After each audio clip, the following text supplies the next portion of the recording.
we are with my old friend, colleague, and Hall of Famer Steve Flink, discussing about this day. And well, we saw Osaka beating Sabalenka, which wasn't completely easy and expected. No, but maybe a glimpse of the future, though, too. Maybe a couple of years from now, that'll be a semifinal or a final in a major. They both have a lot of potential, both. Yes, and before we saw Keys winning 6-1, 6-3 in 1 hour and 16 minutes versus Sibulkova, and Keys is the best seeded in the lower part of the draw, so she has a good chance to repeat the final that she made last year.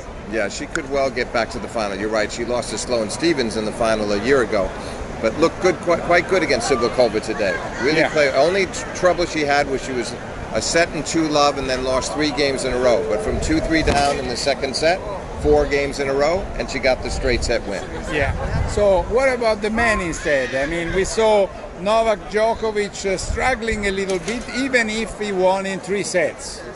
He did. Well, I think he was struggling because he wasn't feeling well out there. The heat made maybe his heartbeat was a little bit off. He left the court a couple of times, and I don't think he would do that when he was winning the match like that.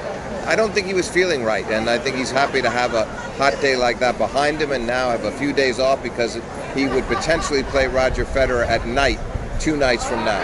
Listen, how hot was today and how humid? Because I was told that there was some kind of striptease in the stages. Is that correct?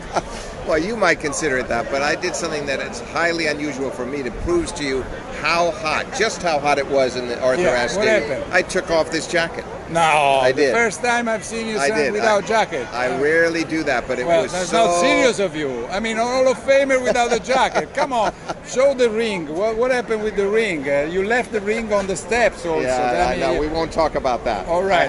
I have it. Anyway, so Djokovic is not too slim, you think? Maybe he's too thin? Because, I mean, said by heavy journalists like me, maybe it's wrong. But I saw Svitolina who is so thin and she lost 6 love in the third. I see Djokovic who in the first match and in the third match he needs to breathe some air because he cannot face But that's the heat. I don't know if that's his weight. I think it's the heat. He just has trouble in the heat. He always has. So I'm not sure whether if he's 5 pounds heavier that makes a difference. Could be wrong. He is very trim. There's no doubt about it. But he just won Wimbledon. He won Cincinnati. Something's going right. Sure. And now he will have most probably have to play Federer, who is strongly favored versus Millman. Yes, and they played 46 times.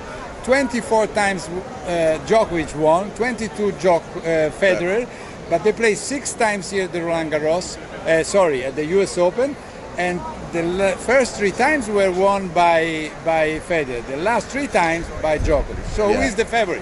I think Djokovic has to be the favorite going in. It doesn't mean it's a foregone conclusion or that he can expect to just win by playing at 70% of his ability, but I'm assuming he'll be near his best. Federer will be near his best, and you have to believe that in best of 5, on a hard court that's not that fast, that Djokovic has the edge. Do you agree? Yes, I do agree, and even if Federer is the only one who hasn't lost a set in this tournament yet, while Djokovic twice he lost a set.